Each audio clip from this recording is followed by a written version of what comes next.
अब स्थान पूछते हम कहाँ हैं? असलीय जाने कहिय सोई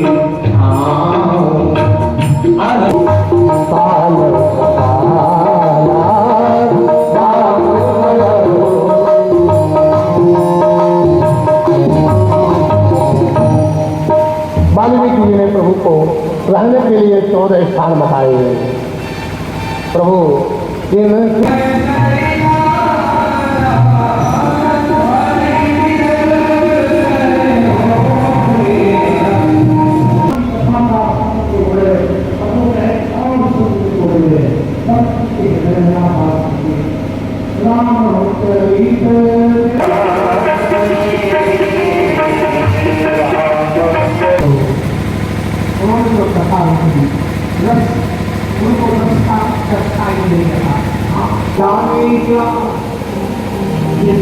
जाने क्या जिसने प्रभु प्रेम किया ही नहीं, वह प्रेम की आह को जाने क्या। जिसने प्रभु से प्रेम नहीं किया वो प्रेम की आह को क्या जानता है? प्रेम की आह को प्रेम ही जानता है। और भगवान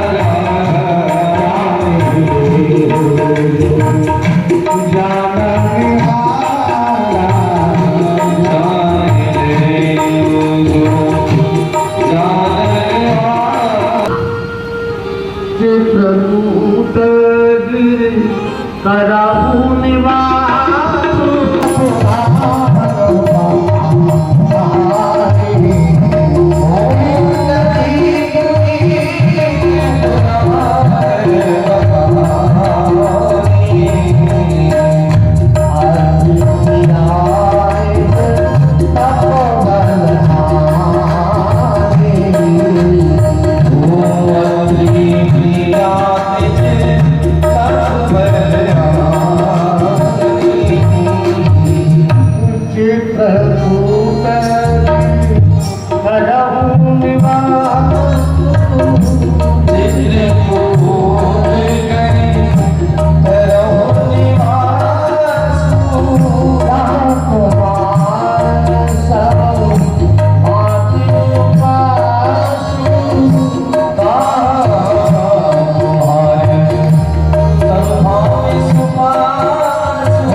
एक समरसेबल की बरकत धारा गिर रही है वहाँ, और एक कुंड तक जल आ रहा है, फिर इसके पास पता नहीं जल कहाँ जा रहा है। एक कुंड सा बना दिया है लोगों ने, वहां तक तो दिख रहा जल, ऊपर से ओवरफ्लो है। तब प्रभु राम ने कहा हनुमान अनवर आज तक चल रही है। हम लोग तो पारसा नहीं गए थे चित्रकूट, और यदि ठाकुर जी जाए तो एक कथा की बात हो रही है, ठंडी में फिर जाएंगे चित्रकूट। ठाकुर जी बुला देते हैं कामनाथ जी, वहाँ भी कामनाथ ये विराजमान है। उस शिला पहाड़ की परिक्रमा होती है वहाँ पर, बहुत ही अच्छा स्थान है चित्रकूट। हाँ, जहाँ चित्र को कूट दिया जाए वही है चित्रकूट।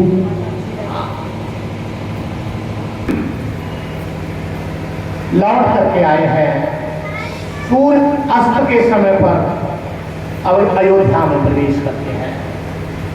सूर्य जब अस्त होने को आया है, बिल्कुल अयोध्या के किनारे आकर के छिप गए सुमंत जी।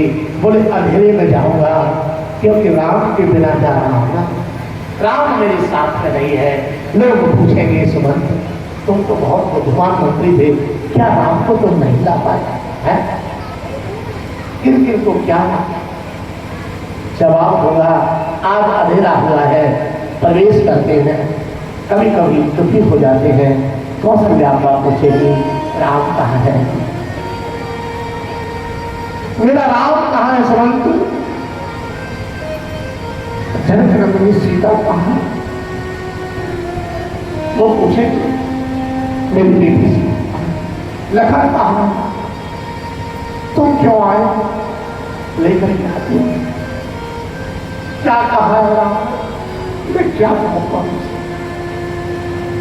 आंखों से अश्रु प्रवाह हो रहा है। सुमंत रोते हुए अयोध्या में प्रवेश करते हैं रात्रि के समय। आज सबसे मिले हैं।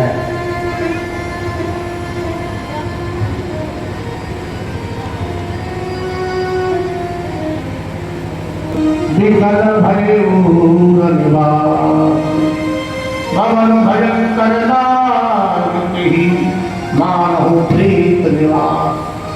रोने की भी आवाज आ रही है। जब सुमंत को रोते हुए देख लिया और राम लक्ष्मण सीता नहीं आए, चीख पुकार की आवाज आ रही थी। जबकि राम के चाहने वाले सारे अयोध्या से हैं।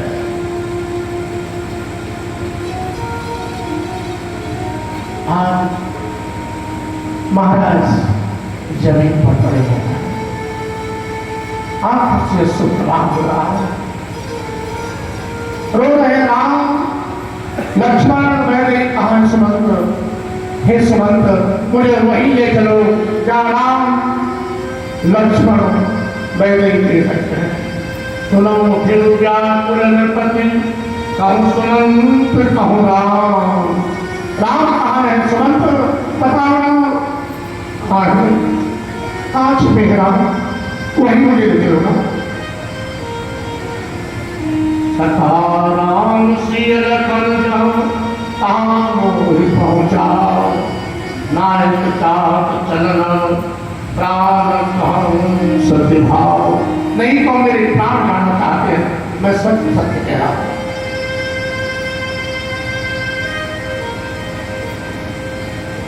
महाराज दशरथ रोने लगे, बिलखने लगे। ऐसा स्वभाव मैंने कहीं नहीं देखा। जिस राम को मैंने 14 वर्ष का बर्बाद किया, एक ही बात उसने कुछ नहीं कहा है। कितना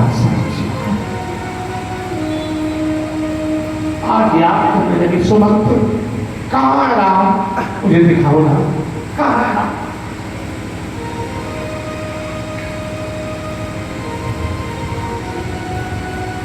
राम रूप गुणशील स्वभाव सुमेर सोचत राव।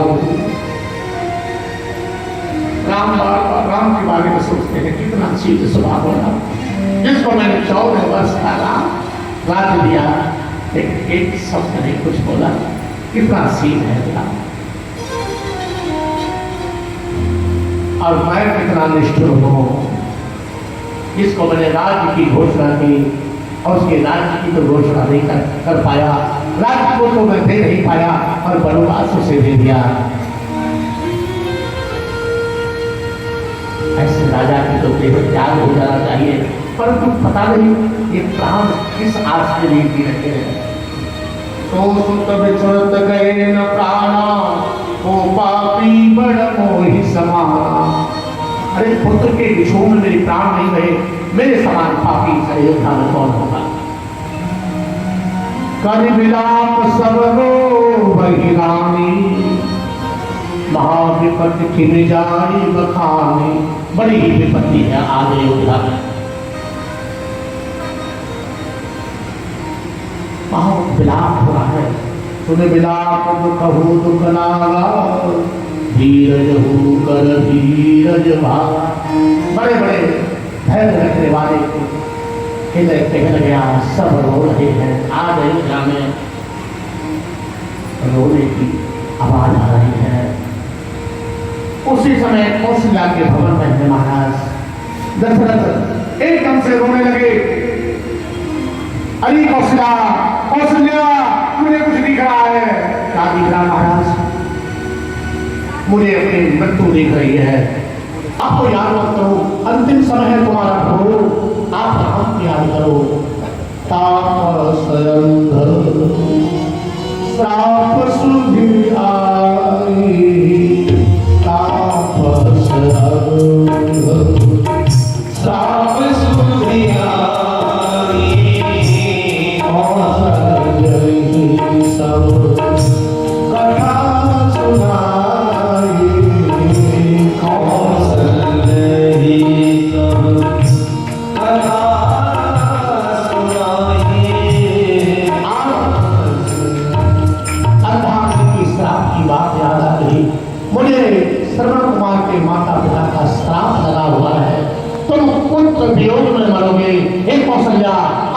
मृत्यु निश्चित है, मुझे अपना पाप दिखाई दे रहा है। मेरे भाइयों, हमें अंतिम पाप ही याद को आते हैं, क्योंकि हम पाप को छिपाते हैं और पुण्य को छपाते हैं। इसलिए अपने पुण्य को बताने से हमारे पुण्य कम हो जाते हैं, और जैसे हम छिपाएंगे वो तो बढ़ेगा ना। जैसे बैंक में तुम पैसा डालोगे तो कुछ न कुछ तो ब्याज मिलेगी, और आप निकाल लोगे उसे। हम छपाते हैं, हमने ये किया, हमने किया नहीं, हमने बम फोड़ दिया, ऐसा है। आज पाप याद आने लगे, अंतिम समय पाप ही याद आता है। पाप हम करते हैं, समझ के करते हैं ना, और जो समझ के किया जाता है, समाज के काम किया जाता है, और सबको अपने पाप याद रहे, खुद याद रहेगा ना, पाप सबको याद रहे, क्योंकि हम पाप स्थित होकर करते हैं, समझ के करते हैं, कोई देख कर नहीं। हाँ, कोई देख न दे। इसका मतलब बहुत ध्यान दिया जा रहा है, और जिस चीज पर ध्यान दिया जाएगा वो अंतिम वही ध्यान आएगा। क्योंकि जन्म जन्म यतन कराही, जन्म मुनि जन्म कराए,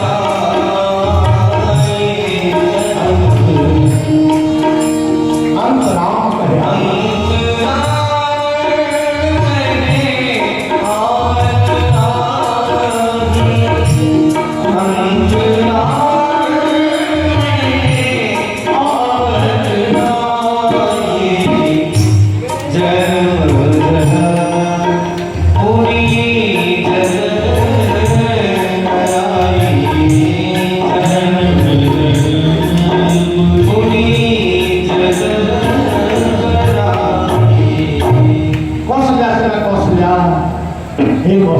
बोले पाप याद आ रहे हैं।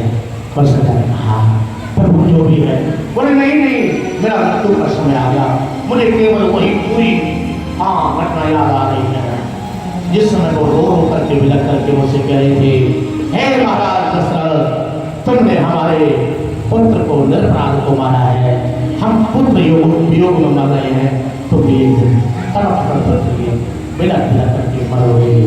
मुझे पूरी घटना याद आ रही है। एक अम्मा ने कहा, कौशल्या अम्मा ने कहा, अब भगवान को याद करो, वही काम आएंगे। अब महाराज राम को याद करने लगे।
तुम्हारे बगैर बहुत दिन जी लिया, अब नहीं जी पाऊंगा।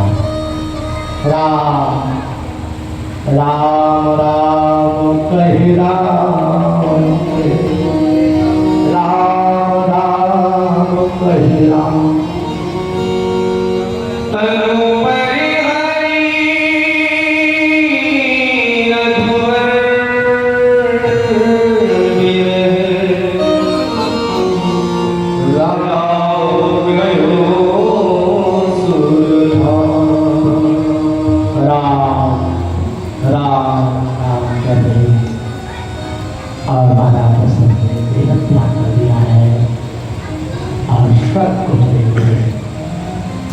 महाराज दशरथ केवल तो ये अब तो पहले से ही श्री राम के वियोग में दुखी थे, अब एक और दुख हो गया।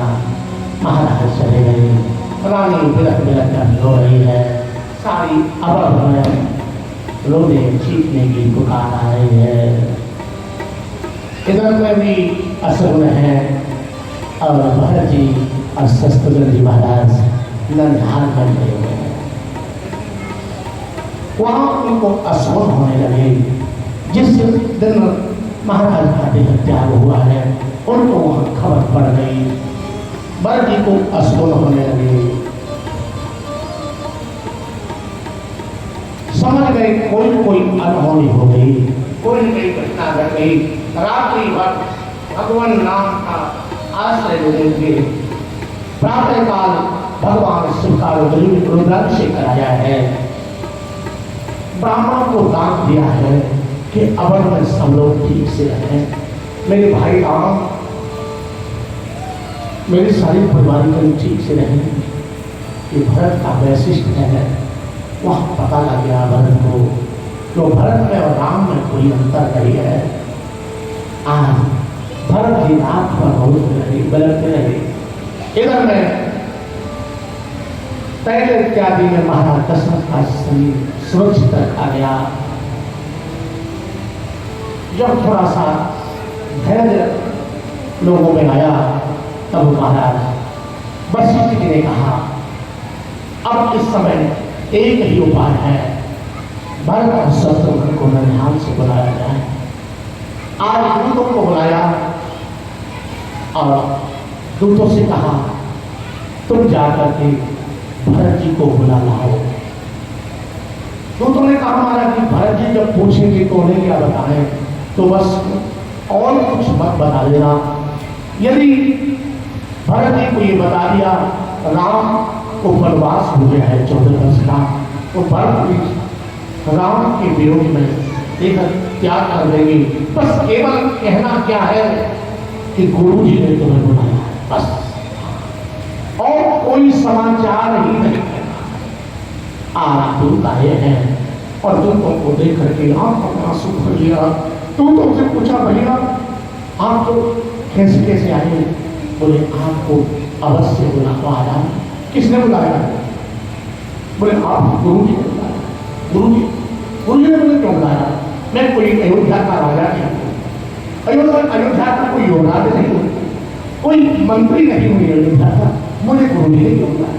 और मैं कोई वरिष्ठ नागरिक नहीं हूँ अयोध्या का, मुझे गुरु जी ने क्यों बुलाया?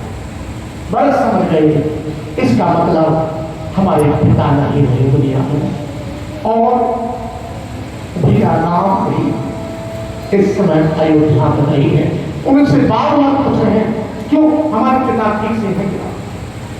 भैया राम ठीक से है ना? गुरु जी ने कहकर के भेजा है, कोई बात उन्हें बताना नहीं है।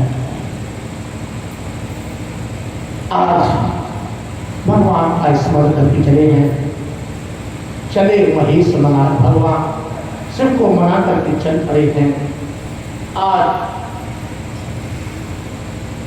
भरत ने दूर से अयोध्या को देखा है, चीख और पुकार की आवाज अयोध्या की तरफ से आ रही है। पूछा कि रोने की आवाज मौन है दूर से, लेकिन चेहरे की उदासी कुछ कह रही थी। भरत भी समझ गए कोई अनहोनी हो गई अयोध्या में। एक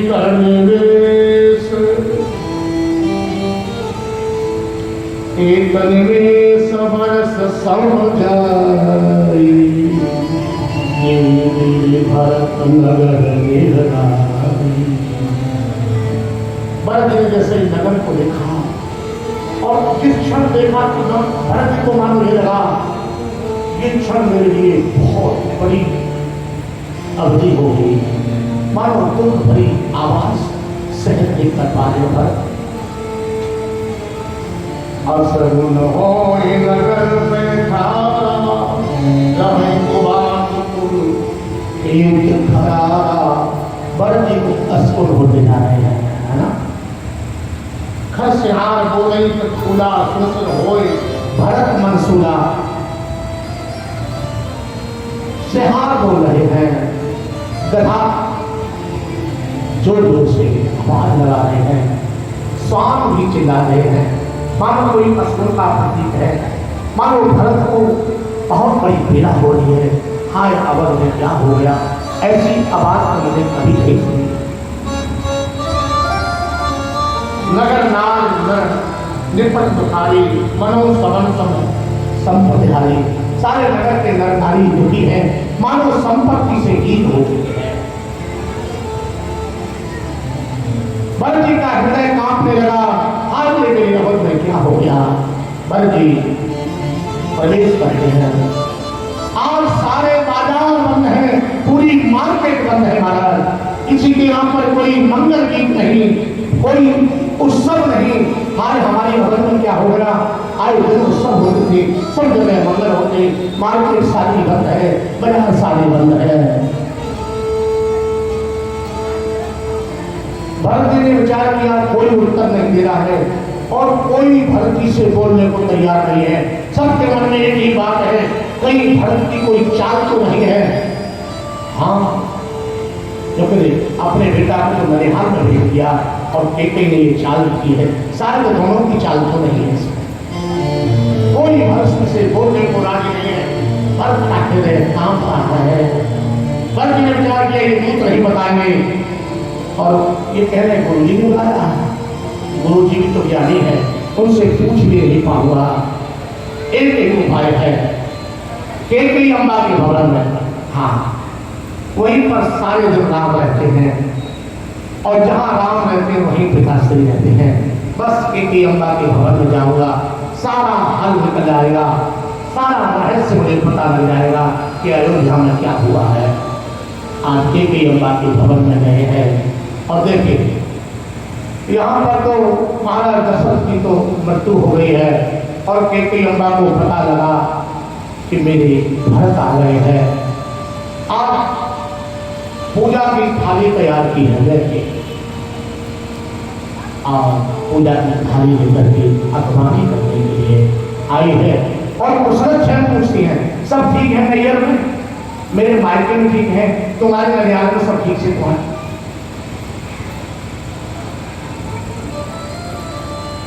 बढ़ेगा वहां तो सब ठीक है पर यहाँ सब ठीक है।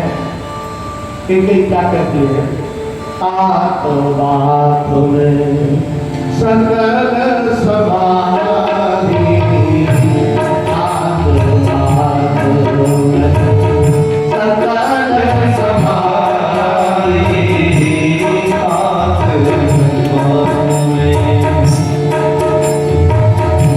ये बेटा मैंने सारी बात संभाली, तेरे जाने के बाद मैंने सब बात संभाली। बोले कौन सी बात, किसके बल पर? मैंने मंथरा सहाय विचारी, मंत्र और सब ठीक से तो है। हाँ कछु विधाता ब्रह्मा ने बीच में बात लगा दी। कौन सी माँ बताओ ना, जल्दी बताओ माँ। कछु तो काल विधि बीच विधायु, भूपत सुरपत पुर पहुँचायु। तुम्हारे पिता हाँ सुनो, लोग तो चले गए, उनकी मृत्यु हो गई। पिता की मृत्यु का समाचार सुनते ही भरत जी पछाड़ खाते जमीन पर गिर गए, सर्वधर्म जी मूर्छित हो गए।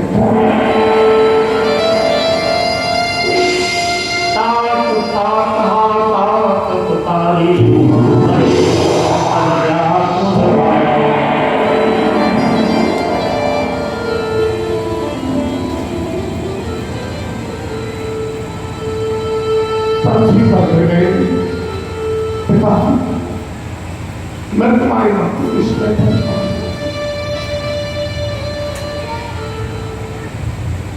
भैया राम कहा, केके अम्बा ने कहा वह 14 वर्ष के लिए वनवास को चले गए।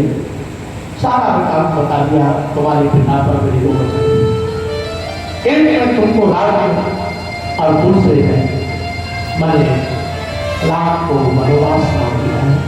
राम लक्ष्मण सीता के साथ वनवास में गए हैं। पिताजी के मृत्यु का कुछ समाचार हो गए, अब तो रोने लगे। देखिए रामचंद्र मानस के कितने अलौकिक पात्र हैं, जिसके लिए जिसकी माँ ने लाख सत्ता मांगी है,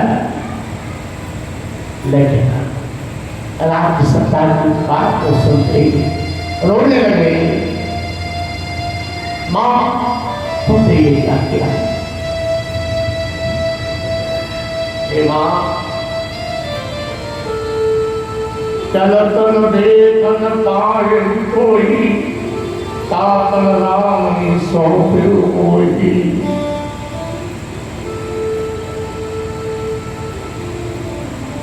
राम को चौक चले, क्योंकि ये सब मानते ही घाट हुआ है। क्या तुझे बरदान मांग के तुम्हें तेरी जीव नहीं गई, तेरे मुख में कीड़ा नहीं पड़े? माँ तूने क्या सीखा था? भैया अब तुम अकेली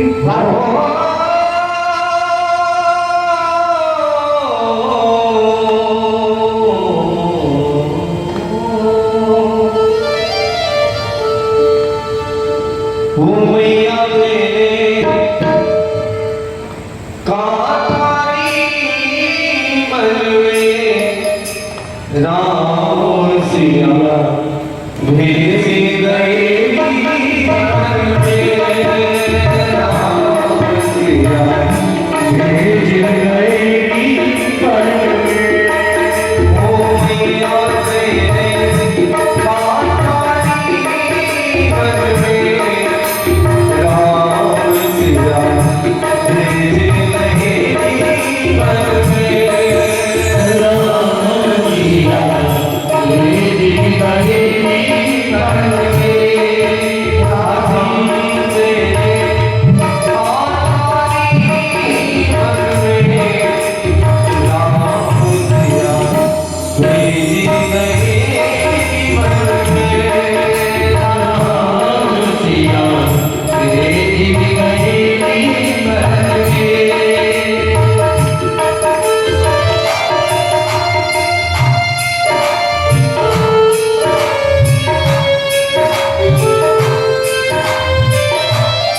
कितनी अम्बर से भर दी कहते माँ